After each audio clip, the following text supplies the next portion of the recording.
നമസ്കാരം. അഹമ്മദാബാദ് നരേന്ദ്രമോദി സ്റ്റേഡിയത്തിലെ 80,000 വരുന്ന കാണികളെയും ക്രിക്കറ്റ് ഇതിഹാസങ്ങളെയും സാക്ഷിയാക്കി സഞ്ജു ഒരിക്കൽ കൂടി തന്റെ തനി സ്വരൂപം പുറത്തെടുത്തു. ഫൈനലിൽ തീമഴ പെയ്യിച്ചുകൊണ്ട് കളം നിറഞ്ഞാടിയപ്പോൾ ന്യൂസിലൻഡ് ബോളർമാർ ശരിക്കും വലഞ്ഞു.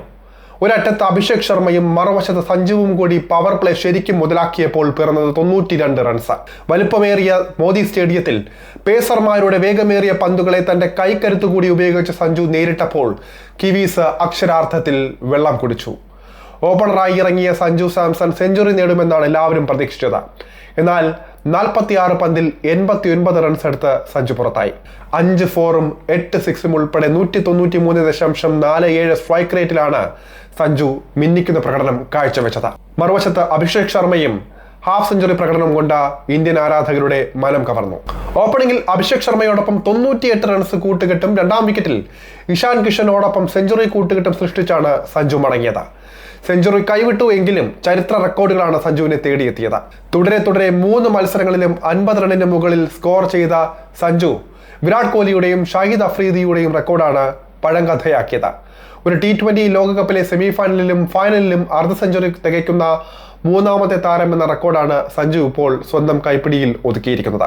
2009 ഷാഹിദ് അഫ്രീദിയും 2014 വിരാട് കോഹ്ലിയും ഈ റെക്കോർഡ് നേരെ സ്വന്തമാക്കിയതാണ്. അതിനുശേഷം ഇപ്പോഴത്തെ സഞ്ജുവും ആ റെക്കോർഡിനൊപ്പം എത്തിയിരിക്കുകയാണ്. ഓപ്പണർമാരായ സഞ്ജു സാംസണും അഭിഷേക് ശർമ്മയും ചേർന്ന് ഇന്നിംഗ്സിനെ തുടക്കത്തിൽ തകർത്തടിച്ചപ്പോൾ പിറന്നത് ഒരു ചരിത്ര റെക്കോർഡ് കൂടിയായിരുന്നു. പുരുഷ T20 ലോകകപ്പിന്റെ ചരിത്രത്തിൽ ആദ്യമായി ഒരു ഫൈനൽ മത്സരത്തിൽ 50 റൺസിന് മുകളിൽ ഓപ്പണിംഗ് കൂട്ടുകെട്ട് പടുത്തുയർത്തുന്ന ജോഡികളായി സഞ്ജുവും അഭിഷേകും. ഇതുവരെയുള്ള 8 T20 ലോകകപ്പ് ഫൈനലുകളിലും ഒരു ടീമിനും ഓപ്പണിംഗിൽ 50 റൺസ് തികയ്ക്കാൻ സാധിച്ചിരുന്നില്ല. 2009 ലോർഡ്സിൽ നടന്ന ഫൈനലിൽ ശ്രീലങ്കയ്ക്കെതിരെ പാകിസ്ഥാൻ ഓപ്പണർമാരായ കമ്രാൻ അക്മലും ഷഹ്സൈബ് ഹസനും ചേർന്ന് നേടിയ 48 റൺസായിരുന്നു ഇതുവരെയുള്ള ഏറ്റവും ഉയർന്ന സ്കോർ. 100 റൺസിന് വെറും 2 റൺസ് ബാക്കി നിൽക്കുകയായിരുന്നു ആദ്യ ഓപ്പണിംഗ് കൂട്ടുകെട്ട്, അതായത് അഭിഷേകും സഞ്ജുവിനും നഷ്ടപ്പെട്ടത്. നീണ്ട 17 വർഷങ്ങൾക്ക് ശേഷമാണ് എന്തായാലും ഈ റെക്കോർഡ് അഹമ്മദാബാദിലെ നരേന്ദ്രമോദി സ്റ്റേഡിയത്തിൽ വഴിമാറപ്പെട്ടിരിക്കുന്നത്. സഞ്ജുവിന്റെ കൈക്കരത്തിൽ ഇന്ത്യ സത്യം പറഞ്ഞാൽ കുതിക്കുകയായിരുന്നു. സെമി ഫൈനലിലെ അതേ ഫോം തന്നെ ഫൈനലിലും ആവർത്തിച്ചപ്പോൾ ഇന്ത്യയെ സേഫ് സോണിലാക്കുകയായിരുന്നു സഞ്ജു.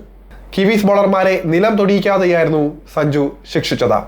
മറുഭാഗത്ത് അഭിഷേക് ശർമ്മ തന്റെ സ്വാഭാവിക ശൈലിയിൽ ബാറ്റ് വീശിയപ്പോൾ ഇന്ത്യൻ സ്കോർ പ്രതീക്ഷിച്ചതിലും വേഗത്തിലാണ് ഉയർന്നത്. ഫൈനലിൽ ഉത്തരവാദിത്തം കാട്ടിയ സഞ്ജു രോഹിത് ശർമ്മയ്ക്കും MS ധോണിക്കുമെല്ലാം മുൻപിൽ തല്ലി തകർത്ത് തന്റെ കൈക്കരുത്ത് ഒരിക്കൽ കൂടി കാട്ടിയിരിക്കുകയാണ്. മാറ്റ് ഹെൻറി എറിഞ്ഞ ആദ്യ ഓവറിൽ സഞ്ജു സാംസൺ നേടിയ ഒരു 6 മാത്രമാണ് അപകടകരമായി ഉണ്ടായിരുന്നത് ആദ്യ ഓവറിൽ. പിന്നീട് ഓപ്പണർമാർ അഴിഞ്ഞാടാൻ തുടങ്ങി. ആദ്യ 4 ഓവറുകളിൽ 4 ബോളർമാരെ പരീക്ഷിച്ച ന്യൂസിലൻഡ് നായകൻ മിച്ചൽ സാന്റ്നറിന് തെറ്റുകയായിരുന്നു. എന്നാൽ അഭിഷേകിന്റെ വിക്കറ്റിന് പിന്നാലെ സഞ്ജുവും മടങ്ങിയപ്പോൾ അതിന് പിന്നാലെ ഒന്നിനു പുറകെ ഒന്നായി ഇന്ത്യൻ വിക്കറ്റുകൾ വീഴുകയായിരുന്നു. വലിയ ഹിറ്റ് പ്രതീക്ഷിച്ചിറങ്ങിയ ഹർദിക് പാണ്ഡ്യയ്ക്ക് കാര്യമായി ഒന്നും ചെയ്യാനായില്ല.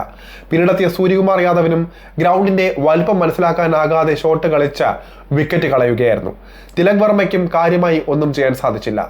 എന്നാൽ ശിവം ദുബെ എത്തിയതോടെ കളിയാകെ മാറി. ആദ്യ ഓവറുകളിൽ ഇറങ്ങി പിടിച്ച നിഷത്തെ അടക്കം തിരങ്ങി പിടിച്ചടിച്ചു ദുബെ.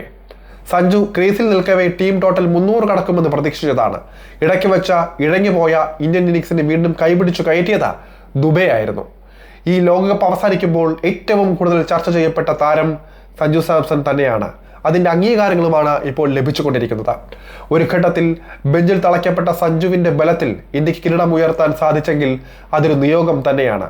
തലയുയർത്തി മലയാളികൾക്ക് പറയാം, ടീം ഇന്ത്യയുടെ പുതിയ രക്ഷകൻ കേരളത്തിന്റെ പുത്രനാണ് എന്ന്.